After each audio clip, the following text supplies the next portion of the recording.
Joint Staff General Selva and Mrs. Selva departed the Pentagon for the final time yesterday. He retires today after 39 years of faithful service to the nation, the Department of Defense, and the U.S. Air Force. Watch the ceremony live. It was 10 o'clock this morning. Wishing Team Selva blue skies and tailwinds. So here's the video.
The next thing in line for the government dump is hashtag things that give me anxiety. Can differ from person to person, but when anxiety gets worse than just temporary worries or fears, it might be time to get help. And we're going to click to open this and read it this morning.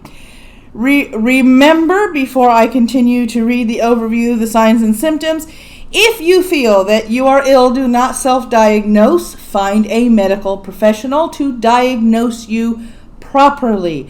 Ask the right questions. Give him or her all the information that she's looking for.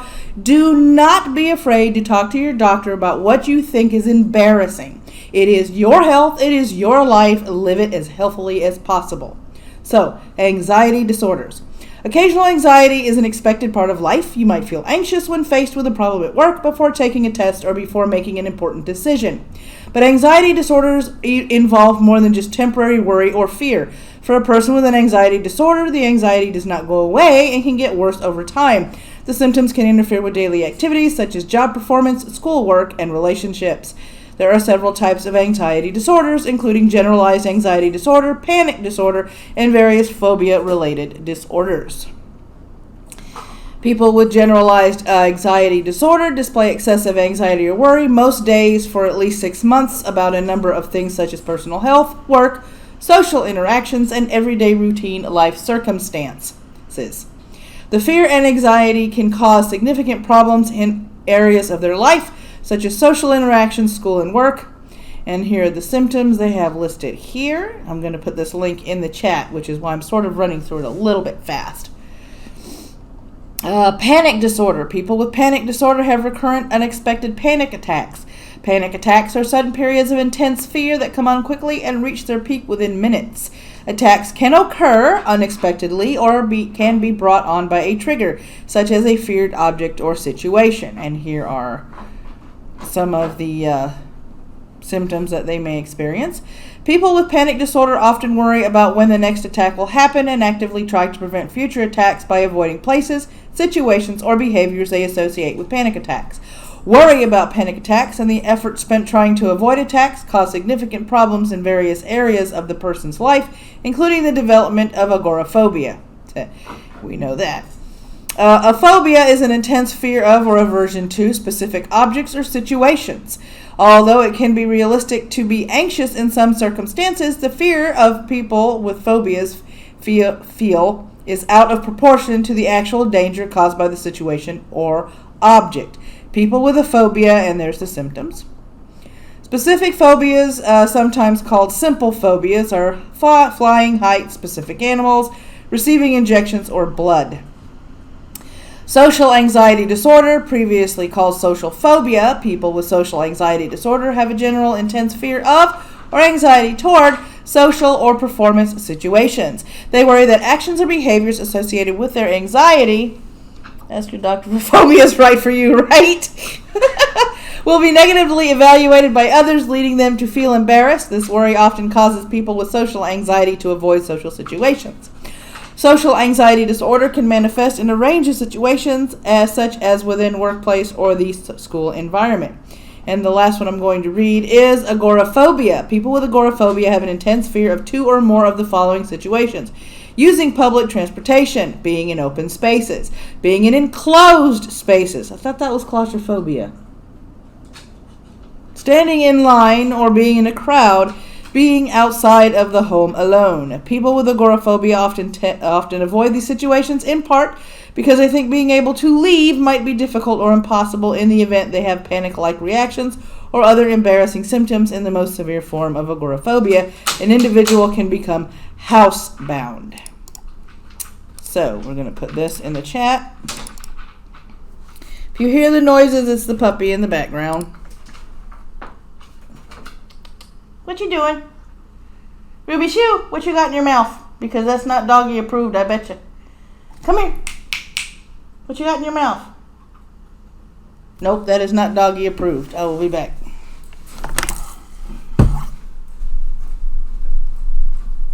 That is a screw. Screws are not doggy approved. You're not supposed to be chewing screws. Ask your doctor if embarrassing symptoms are right for you. Right? Oh my goodness.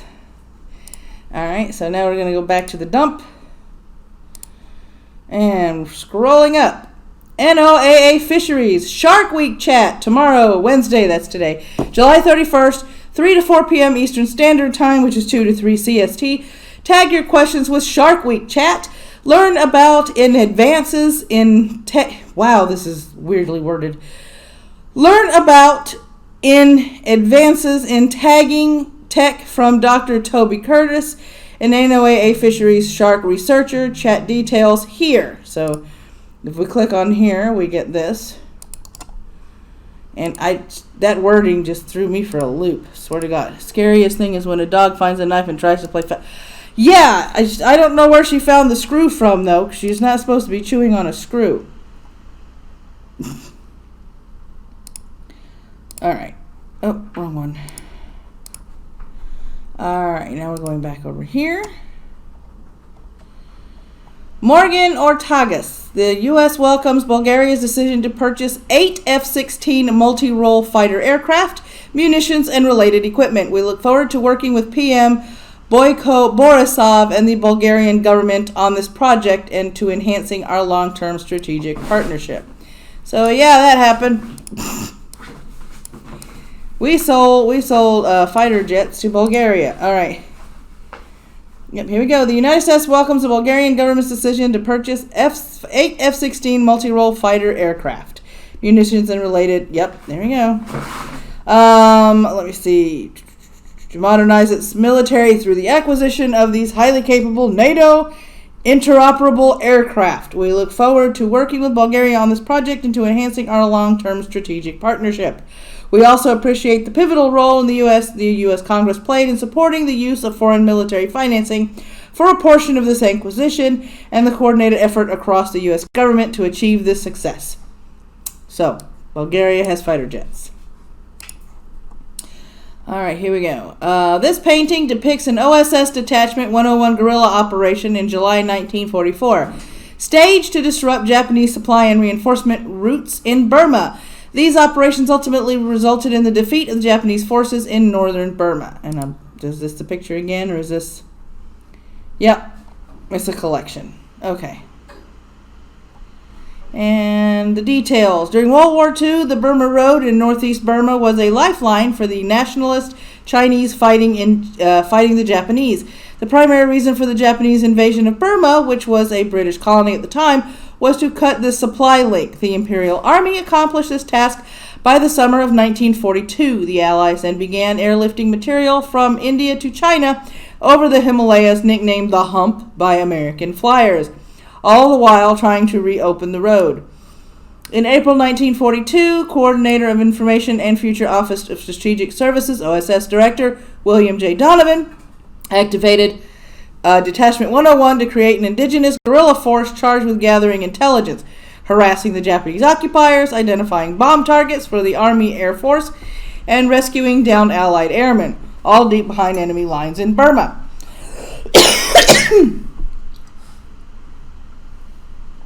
Detachment 101 pioneered the art of unconventional warfare, foreshadowing the missions of today's U.S. Army Special Forces. So this is going in the chat as well.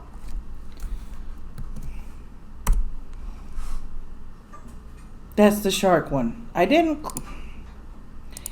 You really need to pay attention when I do this, really. What? I clicked on the CE... There we go. That's the right link. I don't understand what happened. Oof. That's an oof moment. Well, anyway, in case you guys wanted the fisheries one, there you go. You got both of them. And you got the Shark Chat one twice. Rerun, whatever. Alright, there we go. If you guys want to read a little bit more about that. Let me see here. The news release read Secretary Azar's statement regarding the drop in 2020 Medicare drug premiums. That's a thing. Today, HHS Secretary Alex Azar issued the following statement regarding the Trump administration's announcement that the average basic premium for Medicare Part D prescription drug plans is projected to drop in 2020, the third straight year to see a decrease. President Trump has listened to what American patients and seniors want, and he has promised to protect what works and fix what's broken in American health care. Medicare Part D plans continue to be extremely popular, and the president is delivering improvements to Part D, offering plans more ways to provide low-cost options and delivering patients more transparency on drug prices. With premiums in Part D now projected to decline for 2020, President Trump is delivering on his promise to protect seniors and put patients in control. So, there's that. Next one. A Florida man was sentenced to prison after he set up and operated a fake debt collection business targeting the elderly and veterans. All right, last one. Patient recruiter found guilty in $1.3 million Medicare kickback scheme. Part D is going down, but somebody got caught in a scheme. Let me see here. Federal jury in Detroit, Michigan found a patient recruiter guilty today for his role in a scheme involving approximately $1.3 million in fraudulent Medicare claims for home health care that were procured through the payment of kickbacks. Assistant Attorney General Brian A., whose last name I'm not going to attempt, of the Justice Department's Criminal Division, U.S. Attorney. Okay, here's the... This whole paragraph here is the name of people who made it possible. Lord, they could put that at the end. Following a 6-day trial, Dominic Trumbo, 45 of Lexington, Kentucky, was found guilty of 1 count of conspiracy to pay and receive healthcare kickbacks and 3 counts of receipt of Medicare of healthcare kickbacks. Sentencing has been scheduled for December 3rd, 2019, before Chief U.S. District Judge Denise Page Hood for the Eastern District of Michigan, who presided over the trial. According to evidence presented at trial from 2009 to 2017, Trumbo, owner of Trumbo Consulting Agency, engaged in an illegal kickback scheme to defraud Medicare of approximately $1.3 million through fraudulent home health claims. The evidence showed that Trumbo solicited and received kickbacks in exchange for referring Medicare beneficiaries to service patients at multiple home health agencies. These home health agencies then submitted claims to Medicare for home health services that were purportedly provided to those beneficiaries. The FBI and HHSOIG investigated the case. Trial attorneys Patrick Suter and Stephen Scott of the Criminal Division's Fraud Section are prosecuting the case.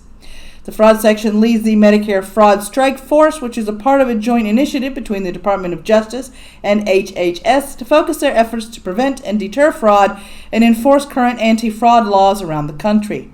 Since its inception in March 2007, the Medicare Fraud Strike Force, which maintains 14 strike forces operating in 23 districts, has charged nearly 4,000 defendants who have collectively billed the Medicare program for more than $14 billion with a B dollars.